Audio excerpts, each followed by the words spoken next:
60 லட்ச ரூபா ஊருக்குள்ள இருக்கிறவங்க கொடுத்தான். எப்படி அப்படி இப்படி வாங்கி வீட்டை கட்டிட்டான். வீட்டை கட்டி முடித்து பாலை காய்ச்சிட்டான். ஆனால் கடன் ஒரு 27 லட்ச ரூபா கடன் வாங்கியிருந்தான். சாமி 27 லட்ச ரூபா எங்கள் ஊருக்காரன் நீ நம்பி கடன் கொடுத்துட்டான் சாமி. இவனுக்கு கொடுக்குமா, திருப்பி கொடுக்கலாமா வேண்டாமா சாமி? இவ்வளோ நாள் அவன் நம்பல, இப்போ நம்மளை நம்ப வேண்டாம், கொடுக்கக்கூடாது சரி அப்படின்னா. சரிண்ணா அதை அப்புறம் பார்த்துட்டு ஒரு ரூபா வட்டி, ஒரு 2 மாதம் வட்டி கட்டிகிட்டு இருந்தான். வேலூருக்கு டவுனுக்குள்ளே போயிட்டு நைட்டில் 8:30 மணிக்கு 2 வீலரில் வந்தேன். சரியா ஒரு பாதி வெளியில் வந்து ஒன்றுக்கு இருக்கணும்னு இறங்கி வண்டியை ஓரமாக நிறுத்திட்டு ஒன்றுக்கு இருந்தேன். ஒன்றுக்கு இருந்துச்சு. இப்படி வரும்போது இந்த பெருவிரலில் ஒரு பேக்கு, அந்த கைப்பிடி இருக்குது இல்லையா, அது சிக்கி அப்படி வந்து விழுந்துருச்சு. என்னதுடா பேக்காக இருக்குன்னு எடுத்து பார்த்தேன்னா பேக்கு நிறைய பணம். இவனுக்கு கையும் வரல காலும் வரல, கிடுக்கிறது நடுங்கி இது என்ன பண்ணலாம், இப்படி விட்டுட்டு போயிடலாமா எடுத்துகிட்டு போயிடலாமான்னு யோசிச்சுக்கிட்டே இருந்துட்டு, சரி எதுவாக இருந்தாலும் பரவாயில்ல நம்ம சாமிகிட்ட கொண்டு போய் தூக்கி போட்டுருவோம் அப்படின்ட்டு வண்டி எடுத்து கட்டிட்டு நேரம் 9 மணிக்கு அங்கே வந்துட்டான். எங்கிட்டான் வந்து சாமி பதட்டத்தில் வரான். என்னடா ஏதாவது அடிக்கடி பிரச்சனை ஆகிட்டியா? ஏன்னா அந்த வேலையை நிறைய செய்வான். ஏதாவது பிரச்சனை பண்ணிட்டியா இப்போ அப்படின்னா, இல்லை சாமி அப்படின்னு சொல்லிட்டு, இங்கே பாருங்க சாமி அப்படின்னு பேக்கை விரிச்சு காட்டா பூரா 2000 ரூபா கட்டா இருக்கு.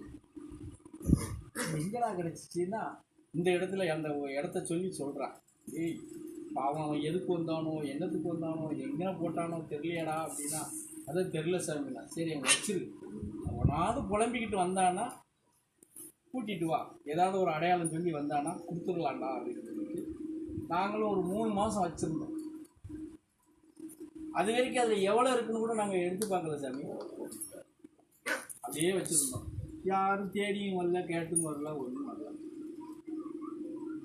அப்புறம் இப்படி தான் பௌர்ணமி பூஜைக்கு எல்லாம் முடிச்சுட்டு நைட்டில் என்னடா அவன் பேர் ராமு, என்னடா ராமு யாராவது தேடி வந்தாங்களா இல்லையா அப்படின்னா, யாரும் வரல சாமி. நான் கூட நிறையா பேருக்கு சொல்ல கூட செஞ்சுட்டேன் சாமி, யாரும் கேட்கல சாமிண்ணா. சரி ரைட்டு, இந்தா அந்த 27 லட்சத்தை முதல்ல எடுத்துக்கொண்டு போய் கொடுத்துரு,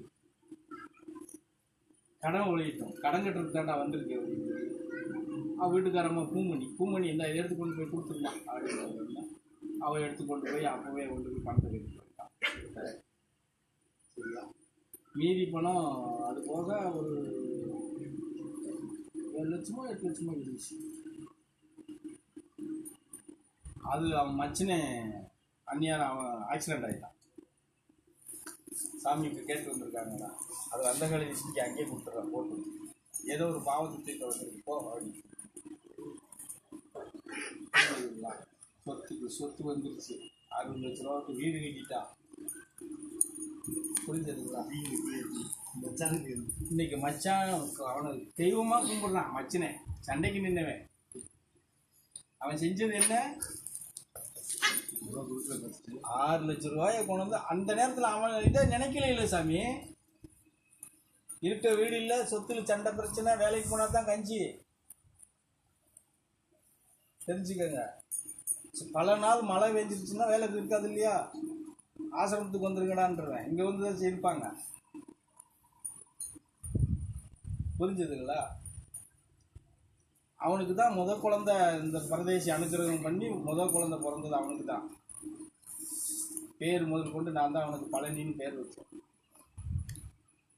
புரிஞ்சதுங்களா? அப்படி இருந்தவங்க. இப்போ இதெல்லாம் நீங்கள் நினச்சி பாருங்க.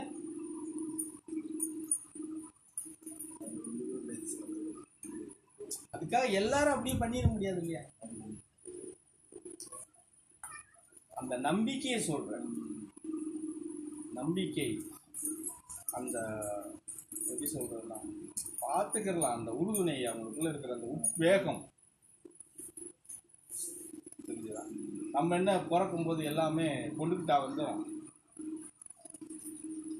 இவ்வளோ காலம் இப்படித்தான் இருக்கணும்னு இருக்கும். போ, இதில் என்ன கெட்டு போச்சு? சாமி தான் எல்லா விஷயமே நமக்கு சொல்லிட்டாங்களே, இல்லை நம்ம வருத்தப்படுறதுக்கு என்ன இருக்கு? அப்படி எடுத்து பயணம் பண்ணவங்க அங்கே இருக்கிற பக்தர்கள் எல்லாருமே.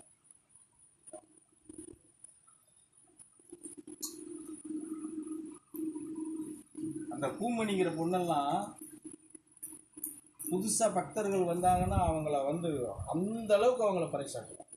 அவளுக்கு இருந்த நோய் முதல் கொண்டு அப்படியே எடுத்துட்டு அந்த பொண்ணுக்கு உடம்பு ஃபுல்லாக கேன்சர் சாமி.